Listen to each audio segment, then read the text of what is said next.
Атырауда мал базарында өлген сиырдан сібір жарасы анықталды. Бұл ірі қара Батыс Қазақстан облысынан әкелінген.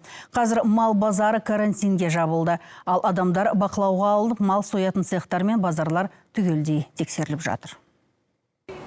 Атырау қаласындағы Асыл Агро мал базарында Батыс Қазақстан облысынан әкелінген сиыр арам қатқан. Ветеринар мамандар өлекседен сынама алып, зертханаға жіберіпті. Сөйтсе ірі қарадан күйдіргі кеселі анықталды. Сондықтан базар түгелде карантинге жабылды. Батыс Қазақстан облысы Жаңғал ауданы Жаңақазан ауылынан келген.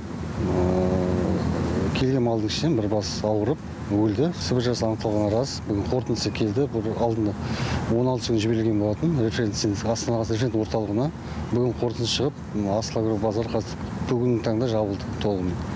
Алайда дәл сол мал базарындағы кәсіпкерлер сынама қорытындысына сенбей шу шығарды. Сөздерінше ол сиыр жемге көпті болып өлген. Ал біреудің жем беріп өліп қалған малының келесіңдер сендер ауру шығарасыңдар. Ана кісінің тек қана ана кісінің малы өлген. Ол кісі жемді алдына мүшіктеп лақтырып тастайды. Оған ешкім жауап бермейді мысал үшін. Соның қасында тұрған адамдар мысал үшін бәрінің малы бар, бәрі тірі. Тек қана сол кісінің малы өледі. Ветеринарлар күйдіргі анықталған малды кәсіпкер Батыс Қазақстаннан бір өзін ғана келген деп отыр. Бірақ базар иесі ол сиырмен бірге жүздеген бас келгенін айтады. Олардың бәрі сойылып кеткен. Егер жабатын болса, ауру таралған болса, бүкіл базардың барып тексеріп, анализін алып, ол базарларға да карантин жариялау керек қой. Тек бізді жауып қоймай.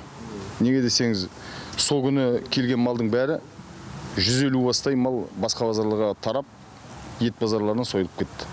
Санитарлық дәрігерлер мен ветеринарлар қаладағы барлық мал базарын бақылауға алғандарын айтады. Тіпті ірі қараға екпе салынып, олармен байланыста болған адамдарды дәрігерлер бақылауға алып жатыр екен. Қазіргі таңда біздің тарапымыздан ол ауру мал анықталған жерге барып, сол мал күтіміне араласқан, малды әкелген, сонымен қарым-қатынаста болған адамдардың бәрі анықталып, денсаулық сақтау басқармасына, денсаулық сақтау ұйымдарына берілді. Аты жөндері мен барлық данныйлары.